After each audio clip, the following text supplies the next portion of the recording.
ఆశ్చర్యకరమైన బైబిల్ పాఠంగా యెషయా గ్రంథము 37వ అధ్యాయము 21వ వచనం నుండి చివరి వచనం మట్టుకు చదువుకుందాము. అంతటా ఆమోజు కుమారుడైన యెషయా హిజ్కియా యొద్దకు ఈ వర్తమానము పంపెను.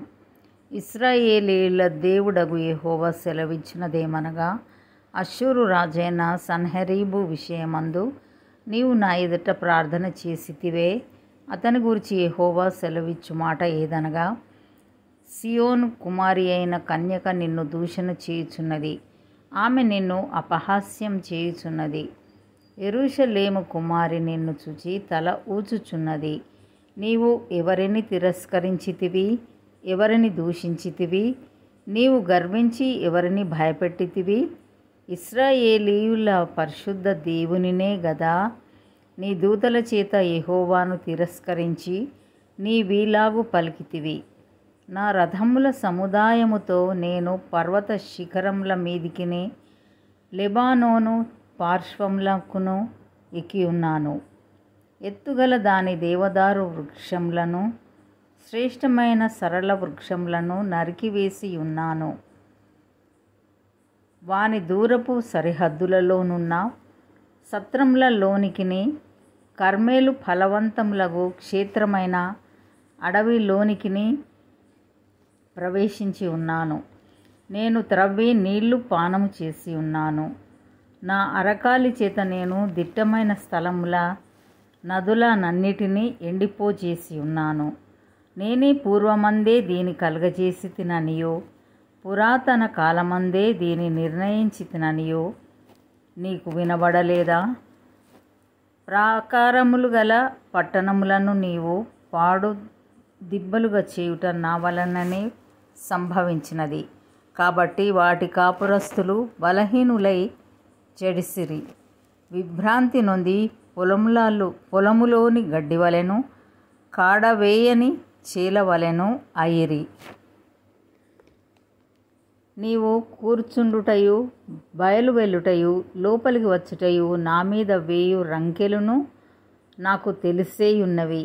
నా మీద నీవు వేయు రంకెలును, నీవు చేసిన కలహమును నా చెవులలో చొచ్చెను. నా గాలము నీ ముక్కునకు తగిలించెదను, నా కళ్ళెము నీ నోటిలో పెట్టి నిన్ను మళ్ళించెదను. నీవు వచ్చిన మార్గముననే నిన్ను మళ్ళించెదను. మరియు యెషయా చెప్పినదేమనగా, హిజ్కియా నీకిదే సూచనయగును. ఈ సంవత్సరమందు దాని అంతటా అదే పండు ధాన్యమును, 2వ సంవత్సరమందు దాని నుండి కలుగు ధాన్యమును మీరు భుజింతురు. 3వ సంవత్సరమున మీరు విత్తనము విత్తి చేలు కోయుదురు.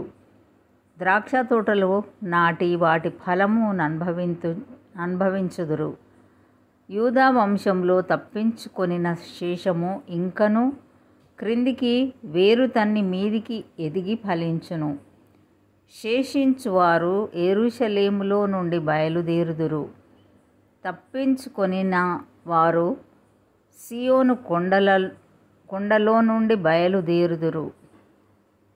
సైన్యములకు అధిపతియగు యెహోవా ఆసక్తి దీని నెరవేర్చును. కాబట్టి అష్షూరు రాజును గూర్చి యెహోవా సెలవిచ్చినదేమనగా, అతడు ఈ పట్టణంలోనికి రాడు, దాని మీద ఒక బాణమైన ప్రయోగింపడు, ఒక కేడెమునైనా దానికి కనుపరచడు, దాని ఎదుట ముట్టడి దిబ్బ కట్టడు. ఈ పట్టణం లోపలికి రాక తాను వచ్చిన మార్గముననే అతడు తిరిగిపోవును. ఇదే యెహోవా వాక్కు. నా నిమిత్తమును నా సేవకుడైన దావీదు నిమిత్తమును నేను ఈ పట్టణమును కాపాడి రక్షించుదును. అంతటా యెహోవా దూత బయలుదేరి అష్షూరు వారి దండుపేటలో 185,000 మందిని మొత్తెను. ఉదయంన జనులు లేవగా వారందరూ మృత కళేబరములుగా ఉండిరి. అష్షూరు రాజైన సన్హెరీబు తిరిగిపోయి నినవే పట్టణమునకు వచ్చి నివసించిన తరువాత అతడు నిప్రోకు అను తన దేవత మందిరమందు మ్రొక్కుచుండగా, అతని కుమారులైన అద్రమ్మెలెకును షెరెజరును ఖడ్గముతో అతన్ని చంపి అరారాతు దేశంలోనికి తప్పించుకొని పోయిరి. అప్పుడు అతని కుమారుడైన ఎసర్హద్దోను అతనికి మారుగా రాజాయను. ఇంతటితో ఈ దినం కొరకైన బైబిల్ పాఠము సరి.